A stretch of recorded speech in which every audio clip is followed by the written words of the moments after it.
আসসালামু আলাইকুম বন্ধুরা, কেমন আছেন সবাই? আশা করি সবাই ভালো আছেন। বরাবরের মতো আবারও হাজির হলাম সাপ্তাহিক চাকরির সংবাদ নিয়ে। লক্ষ কোটি তরুণ তরুণীর প্রিয় পত্রিকা সাপ্তাহিক চাকরির সংবাদ 5 এপ্রিল 2024 তারিখে যে নিয়োগ বিজ্ঞপ্তি প্রকাশিত হয়েছে। সাপ্তাহিক চাকরির সংবাদে এক সপ্তাহের যতগুলা নিয়োগ বিজ্ঞপ্তি প্রকাশিত হয়, সাপ্তাহিক চাকরির সংবাদে সম্পূর্ণটা আপনারা একসাথে দেখতে পারেন। তো সম্পূর্ণটা আমরা ভিডিওতে আলোচনা করব, মনোযোগ সহকারে দেখবেন, তাহলে বুঝতে সমস্যা হবে না। সাপ্তাহিক চাকরির সংবাদের লিঙ্কটি আমাদের ভিডিও ডেসক্রিপশনে থাকবে, আপনারা চাইলে সেখান থেকেও নামাতে পারেন। আপনি যদি আমাদের ইউটিউব চ্যানেলে নতুন দর্শক হয়ে থাকেন তাহলে সাবস্ক্রাইব করে আমাদের সাথেই থাকুন। 5 এপ্রিল 2024 তারিখ রোজ শুক্রবার। সাপ্তাহিক চাকরির সংবাদ।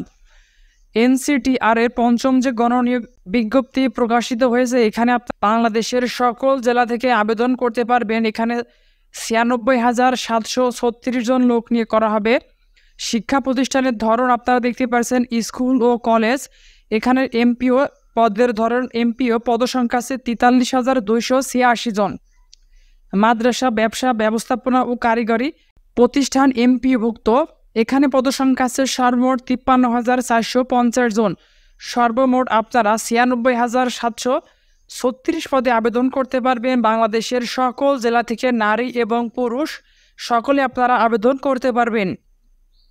তো আপনার শিক্ষাগত যোগ্যতা মিললে অবশ্যই আপনি আবেদন করার চেষ্টা করবেন। এখানে সর্বমোট 96,736 জন লোক নিয়োগ করা হবে।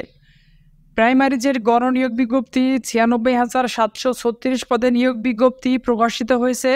আমাদের ইউটিউব চ্যানেলে A to Z video upload করা আছে, আপনারা চাইলেও দেখতে পারেন। সমাজ সেবা অধিদপ্তরের চাকরি, এখানে সর্বমোট 349 জন লোক নিয়োগ করা হবে বিভিন্ন ক্যাটাগরিতে। এখানে আপনারা আবেদন করতে পারবেন। তো আপনার শিক্ষাগত যোগ্যতা মিললে অবশ্যই আপনি আবেদন করার চেষ্টা করবেন।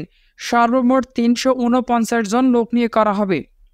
সরকারি কর্ম কমিশন সচিবালয়ের চাকরি, এখানে আপনারা 2,624 জন লোক নিয়োগ করা হবে। 2,624 পদে আবেদন করতে পারবেন। তো আপনারা বুঝতেই পারছেন এপ্রিল মাসে যে গণনিয়োগ বিজ্ঞপ্তি প্রকাশিত হয়েছে, আপনার শিক্ষাগত যোগ্যতা মিলে অবশ্যই আপনি আবেদন করার চেষ্টা করবেন।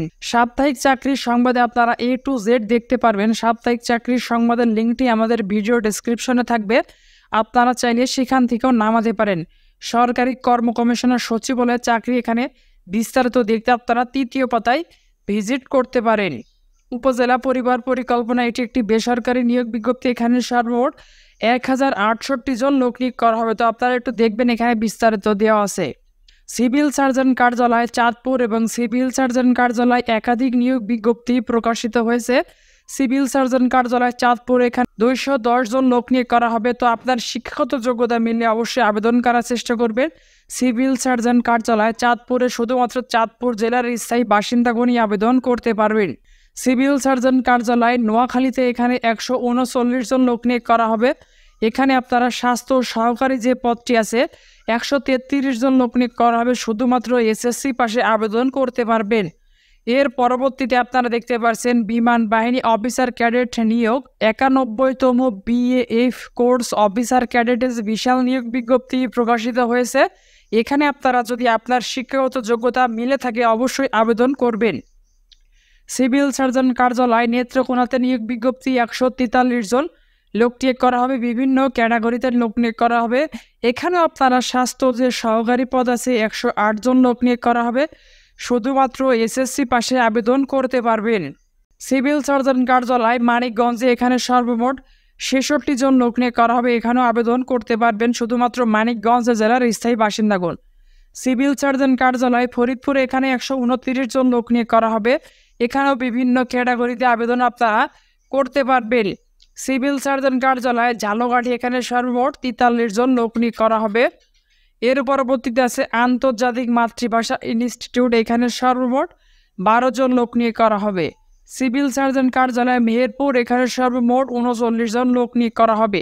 তো আপনারা বুঝতেই পারছেন সরকারি চাকরিতে যে পরিমাণে নিয়োগ বিজ্ঞপ্তি প্রকাশিত হয়েছে, আপনারা একটু আবেদন করে পড়াশোনা করার চেষ্টা করবেন। ইনশাল্লাহ আপনারা সফলতার মুখ দেখবেন। তো আপনারা কি করেন, আপনারা আবেদন করার পর কোনো পড়াশোনা করেন না। আপনি যে পদের জন্য পরীক্ষা দিবেন বা যে পদে আবেদন করবেন, অবশ্যই এই পদের জন্য কী ধরনের প্রশ্ন হয়ে থাকে বা পরীক্ষা MCQ হয় নাকি লিখিত পরীক্ষা হয়, অবশ্যই আপনার এই বিষয়টি প্রথমে জাস্টিফাই করার পর আপনারা এই বিষয়ে একটু পড়াশোনা করার চেষ্টা করবেন। বাংলাদেশ ইউনিভার্সিটি অফ প্রফেশনালস এখানে সর্বমোট 16 জন লোক নিয়োগ করা হবে। বাংলাদেশ পেট্রোলিয়াম কর্পোরেশনের চাকরি এখানে সর্বমোট 23 জন লোক নিয়োগ করা হবে। এখানে বিভিন্ন ক্যাটাগরিতে আপনারা আবেদন করতে পারবেন।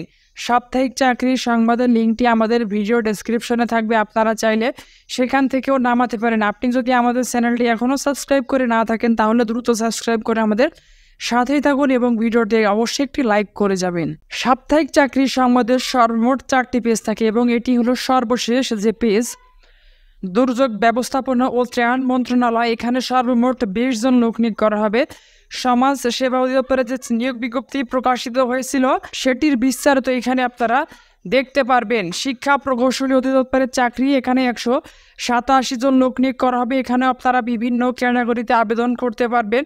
অফিস সহকারী কাম কম্পিউটার অপারেটর এবং এখানে সর্বমোট 76 জন লোক নিয়োগ করা হবে।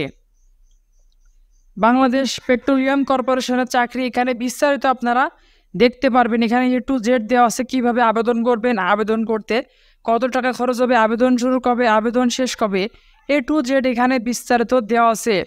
বাংলাদেশে বিমান বাহিনীতে যে নিয়োগ বিজ্ঞপ্তি প্রকাশিত হয়েছে MODC air minister of defence, এখানে আপনারা বাংলাদেশের সকল জেলা থেকে 8ম শ্রেণী পাশ থেকে আবেদন করতে পারবেন।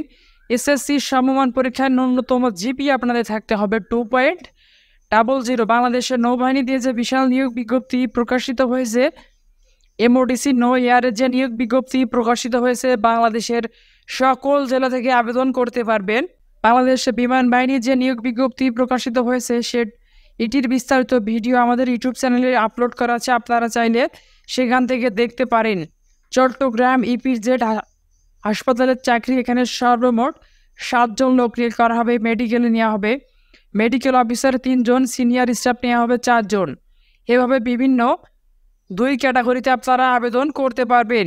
সাপ্তাহিক চাকরির সংবাদের 1 সপ্তাহ যতগুলা নিয়োগ বিজ্ঞপ্তি প্রকাশিত হয় সরকারি এবং বেসরকারি সম্পূর্ণটা আপনারা একসাথে দেখতে পারেন। সাপ্তাহিক চাকরির সংবাদের রোজ শুক্রবার যেটি প্রকাশিত হয় এবং আমাদের নিয়মিত আয়োজন সাপ্তাহিক চাকরির সংবাদ। সাপ্তাহিক চাকরির সংবাদের লিঙ্কটি আমাদের ভিডিও ডেসক্রিপশনে থাকবে, অবশ্যই আপনারা নামাবেন এবং সম্পূর্ণ সার্কুলার যে 4টি পেজ আছে A to Z আপনারা বিস্তারিত একটু 5 এপ্রিল 2024 তারিখ রোজ শুক্রবার যে নিয়োগ বিজ্ঞপ্তি সাপ্তাহিক চাকরির সংবাদে প্রকাশিত হয়েছিল সেটির বিস্তারিত সহ দেখলাম আমরা ভিডিওতে। এর পরবর্তীতে যদি কারোর বুঝতে সমস্যা হয় তাহলে অবশ্যই কমেন্ট করে যাবেন। ভিডিওটি ভালো লাগলে অবশ্যই একটি লাইক দিয়ে যাবেন এবং আপনার বন্ধুদের মাঝে শেয়ার করতে ভুলবেন না। তো দেখা হবে আবার কোনো সরকারি চাকরির ভিডিও নিয়ে। সে পর্যন্ত সবাই ভালো থাকুন, সুস্থ থাকুন।